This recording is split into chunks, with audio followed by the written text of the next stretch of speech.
Hello guys, welcome back to defence exam solution. स्वागत है आप सभी का। पहला क्वेश्चन है, एक कण एंगुलर मोमेंटम एल से एक समान वृत्तीय गति कर रहा है।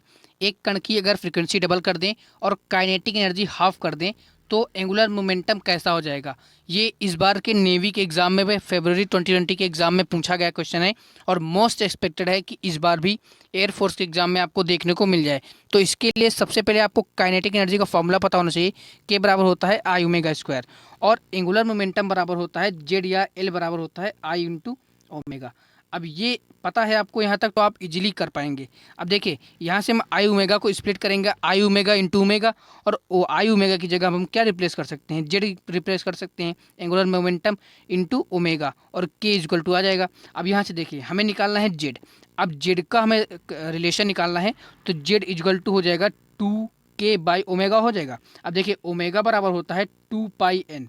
अब देखिए, यहाँ पर बोला है काइनेटिक एनर्जी हाफ और जो हमारी फ्रिक्वेंसी है वो डबल कर रहे हैं, तो यहाँ से 2 इंटू 1/2 इंटू 2 हो जाएगा, जो आ जाएगा 1/4। सो मतलब पहले की 1/4 हो जाएगी। So right option is option D. बहुत शानदार क्वेश्चन है दोस्तों, इस बार एक्सपेक्टेड है, नेवी के एग्जाम में आ चुका है और एयरफोर्स के एग्जाम में भी आपको देखने को मिल जाए। तो उम्मीद है सारा कुछ आपको समझ में आ गया होगा। मैं फिर से एक बार समराइज करता हूँ। के बराबर होता है आई ओमेगा स्क्वायर। अब यहाँ से देखेंगे, जेड बराबर या एल बराबर होता है आई ओमेगा। एंगुलर मोमेंटम बराबर होता है जो moment of energy and angular velocity.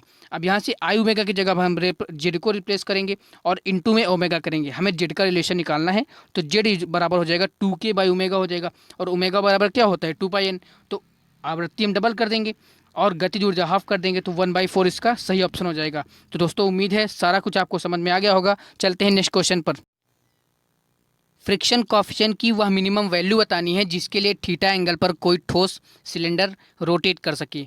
तो बहुत शानदार क्वेश्चन है। कमेंट में आप बताइएगा इस क्वेश्चन का सोल्यूशन कितने लोग खुद से कर पाएँ। और दोस्तों, आप खुद से वीडियो को पॉज करके क्वेश्चंस को जरूर ट्राई करा करिए, इससे आपकी प्रैक्टिस बहुत अच्छी होती जाएगी। और हाँ, जो क्वेश्चन आपको इंपॉर्टेंट लगे, जैसे ये वाला क्वेश्चन है और इसके पहले वाला जो क्वेश्चन था, जो आपको इंपॉर्टेंट लगे आप उनको नोट जरूर करते जाइए करिए। इससे आपका क्या होगा, एग्जाम टाइम में आप रिवाइज अच्छे से कर पाएंगे। तो आप स्क्रीनशॉट ले लीजिए जो भी आपको अच्छा लगे। अब इस क्वेश्चन को देखते हैं दोस्तों। मैं इसको करने की एकदम शॉर्टेस्ट अप्रोच बताता हूँ। म्यू बराबर आपको ध्यान रखना है tan theta upon 1+r² / k²।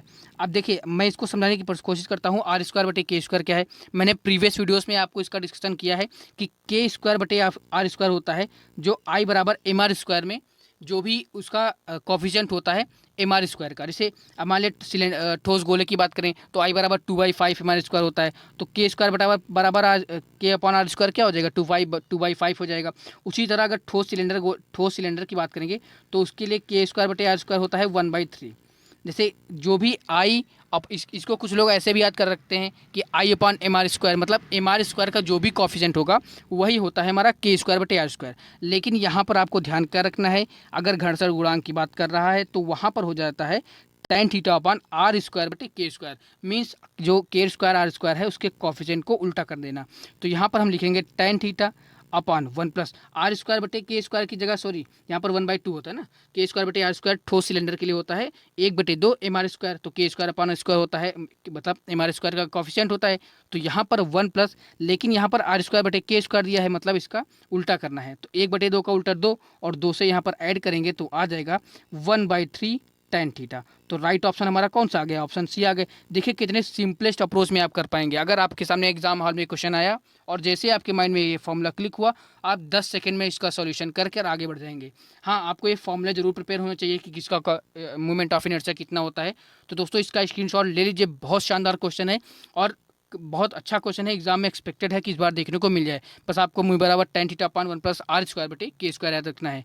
तो उम्मीद है आप समझ गए होंगे। अब चलते हैं नेक्स्ट क्वेश्चन पर।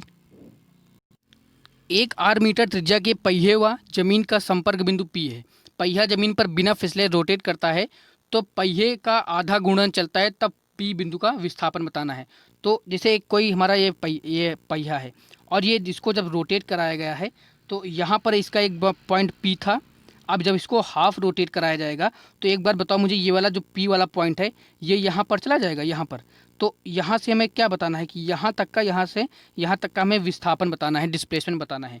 तो एक बात बताओ, यहाँ से यहाँ तक जाने में कितना हाफ सर्कल है, तो टोटल सर्कल की सरकमफ्रेंस होती है 2 पाई आर होती है, लेकिन ये तो हमारा हाफ सर्कल है, तो यहाँ से सरकमफ्रेंस हमारी इसकी आ जाएगी पाई आर, और ये हमारी रेडियस है आर, तो टोटल जो दूरी हो जाएगी वो कितनी हो जाएगी 2r। अब बस सिंपलेस्ट वे में इसको कर पाएंगे, तो p बराबर होता है, दोनों दूरियों का अंडर रूट ले लेंगे, तो 2r का स्क्वायर और अंडर रूट में क्या प्लस क्या कर लेंगे हम, पाई आर का स्क्वायर, पूरा का स्क्वायर। अब देखिए दोनों में आर स्क्वायर है, तो हम पूरे से आर स्क्वायर कॉमन लेंगे, रूट के बाहर आ जाएगा, कितना हो जाएगा आर आ जाएगा, तो अंडर रूट में अंदर क्या बचेगा पाई स्क्वायर प्लस 4 बचेगा। तो राइट ऑप्शन हमारा कौन सा होगा, ऑप्शन डी राइट हो जाएगा।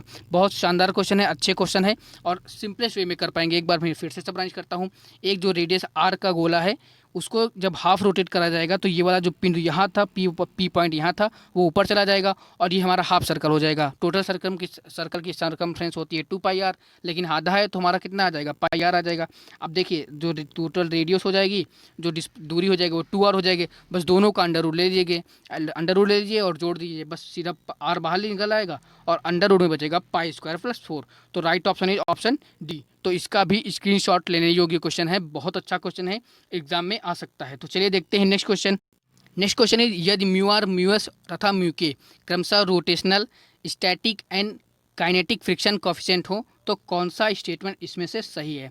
अब ये क्वेश्चन जैसे है, ये फ्रिक्वेंटली आने वाले क्वेश्चंस में से हैं। एयरफोर्स और नेवी की बात करेंगे, जो वेटरन कैंडिडेट हैं, जो पिछले 2-3 अटैम्प्ट दे चुके हैं, वो बिल्कुल इस क्वेश्चन से अच्छे से रूबरू होंगे, क्योंकि एग्जाम में आता रहता है और आता रहेगा। अब देखिए सबसे पहले आपको पता होना चाहिए कौन सा फ्रिक्शन कॉफिशिएंट ज़्यादा होता है। तो सबसे ज़्यादा जो होता है फ्रिक्शन वो होता है स्टैटिक फ्रिक्शन, और उसके बाद होता है काइनेटिक, और सबसे कम जो होता है रोटेशनल।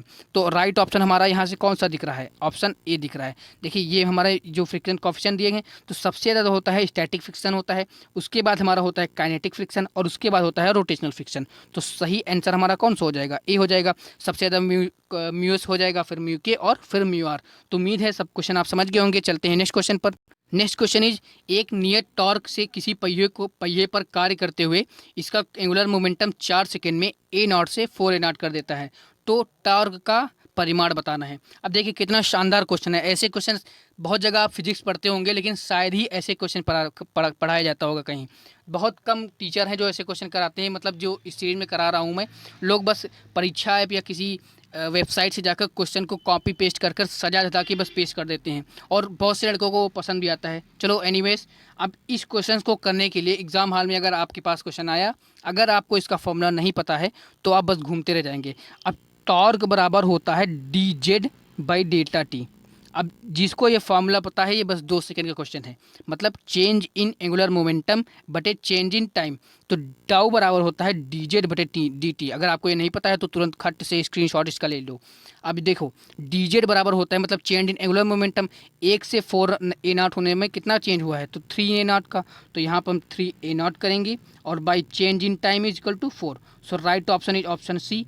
बहुत आसानी से क्वेश्चन कर लिया, बिल्कुल आसान क्वेश्चन था अगर आपको ये फॉर्मूला पता है तो। बस अगर आपको नहीं पता है तो तुरंत ही अपनी कॉपी में इसको नोट कर लीजिए।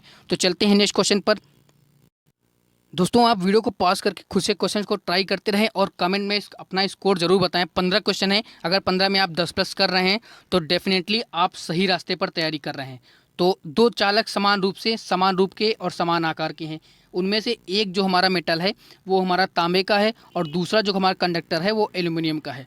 और दोनों का समान वैद्युत क्षेत्र में अगर रख दिया जाए तो एल्यूमिनियम में आवेश का परिमाण बताना है, चार्ज का हमारे मैग्नीट्यूड बताना है। तो यहाँ पर जो ये सेंटेंस दिया है, जो चालक कम है, ये एग्ज़ाम हॉल में आपको नहीं मिलेगा, एग्ज़ाम में आपको नहीं मिलेगा। आपको पता होना चाहिए कॉपर हमारा ज़्यादा चालक होता है, अच्छा चालक होता है इलेक्ट्रिसिटी का, और एल्यूमिनियम उससे कम चालक होता है।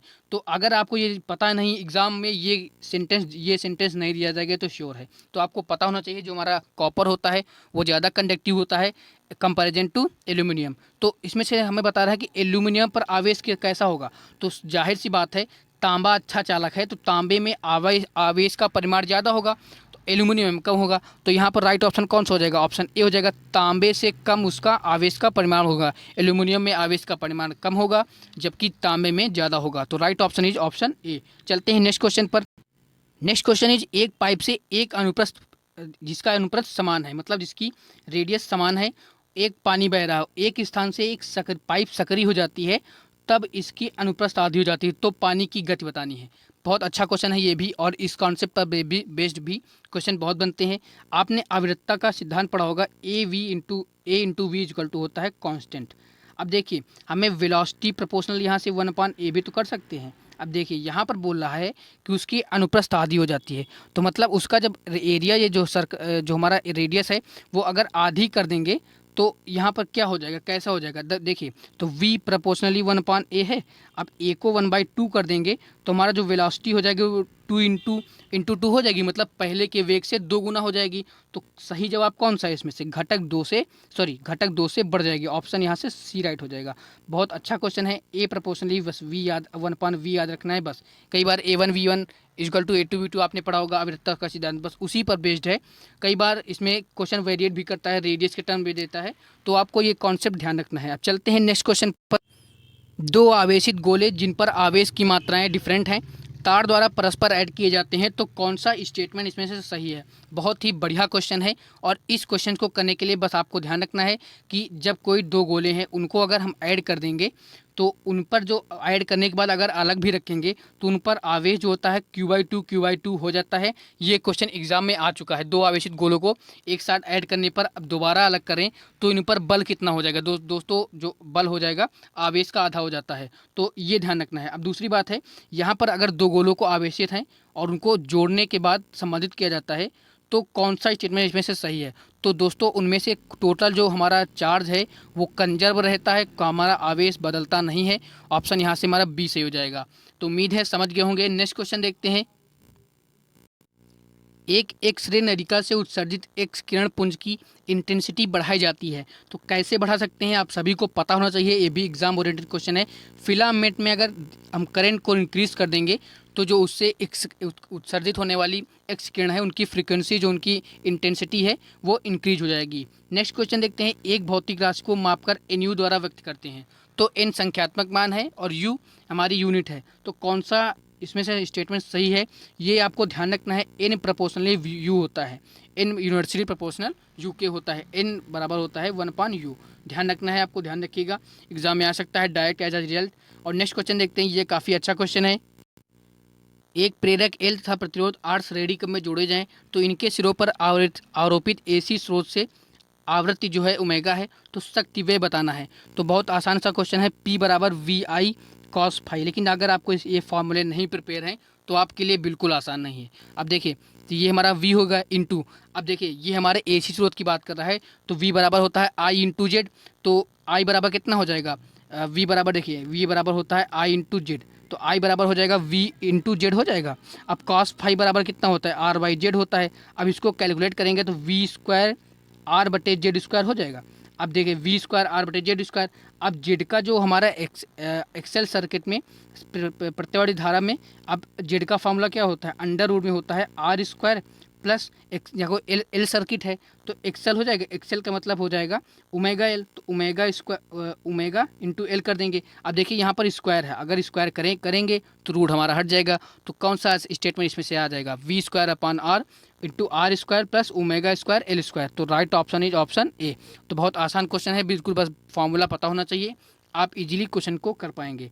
तो देखते हैं नेक्स्ट क्वेश्चन। दो बल इस प्रकार हैं कि इनका योग का परिमाण 18 और इनका जो परिणामी है वो 12 न्यूटन है, तो कम परिमाण के बल लंबवत हैं, तो बलों के परिणाम बताने हैं। तो बहुत आसान क्वेश्चन है, इसमें से बस ऑप्शन को हमें ऑप्शन की सहायता से बहुत आसानी से कर पाएंगे। अब देखिए कौन सा ऑप्शन हमारा 18 बना रहा है, तो सभी ऑप्शन हमारे 18 बना रहे हैं, लेकिन ये बोल रहा है कि लंबवत है, परपेंडिकुलर है, तो मतलब हमें ट्रिपलेट बनाना है। ट्रिपलेट बन रहा होगा, देखिए 13, 5 और 12, 13, 5 और 12 का ट्रिपलेट बनता है, तो रिजल्टेंट 12 है हमारा। और जो ये क्या है हमारे जो 13 और 5, तो 13 और 5 12 हमारे ट्रिपलेट बना रहे हैं, तो हम इजीली क्वेश्चन को कर पाएंगे। यहाँ पर R² = R1² plus R2² root में वो वाला फार्मूला लगाने की जरूरत नहीं है। आप ट्रिपलेट बनना है, बस लंबवत हैं, बस इसी से ऑप्शन एलिमेंट कर पर अपना ऑप्शन चूज कर पाएंगे। तो नेक्स्ट क्वेश्चन देखते हैं। R त्रिज्या डी घनत्व वाले एक ग्रह के सतह के निकट ग्रेविटेशनल एक्सीलरेशन बताना है। तो बहुत आसान क्वेश्चन है ये भी दोस्तों। G बराबर होता है GM/R²। अब देखिए बस हमें डेंसिटी के टर्म में इक्वेशन बनानी है तो m बराबर होता है d/v, लेकिन हमारा गोला है तो गोले का आयतन कितना होता है 4/3 पाई आर क्यूब होता है। तो बस यही यहाँ पर रख देना है। तो यहाँ पर स्मॉल g इक्वल टू होगा 4/3 पाई आर क्यूब कर देंगे, इंटू कितना करेंगे d/g। अब नीचे आर स्क्वायर है ये, तो आर स्क्वायर से हमारा ये आर क्यूब एक कट जाएगा, तो जी प्रपोर्शनली कितने आ जाएगा आर इंटू डी के आ जाएगा, क्योंकि हमारा जी भी कांस्टेंट है 4/3, पाई भी कांस्टेंट है, तो जी बराबर का कितना आ जाएगा आर इंटू डी आ जाएगा। तो डी आर ऑप्शन सी में जो दिया है बिल्कुल सही दिया है। तो ऐसे क्वेश्चन बनते हैं एग्जाम में। अब नेक्स्ट क्वेश्चन देखते हैं, रेडियो एक्टिव पदार्थ द्वारा उत्सर्जित बीटा किरणें होती हैं। तो सबसे पहले आपको पता होना चाहिए जो बीटा किरणें हैं वो हमारी नेगेटिवली चार्ज होती हैं। बीटा किरणें हमारी कैसी होती हैं नेगेटिवली चार्ज। तो बीटा किरणें नेगेटिवली चार्ज होती हैं और ये न्यूक्लियस से उत्पन्न होती हैं। तो राइट ऑप्शन कौन सा है हमारा सी ऑप्शन है। बहुत अच्छा क्वेश्चन है दोस्तों। नाभिक द्वारा उत्सर्जित आवेशित कण है और कैसी चार्ज होती हैं नेगेटिवली चार्ज होती हैं। अब नेक्स्ट क्वेश्चन देखते हैं, 1 वोल्ट विभवांतर से त्वरित इलेक्ट्रॉन द्वारा प्राप्त ऊर्जा को कहते हैं। तो इसे 1 इलेक्ट्रॉन वोल्ट कहते हैं। ये हमारा राइट ऑप्शन हो जाएगा। बहुत आसान क्वेश्चन था। अब नेक्स्ट क्वेश्चन देखते हैं।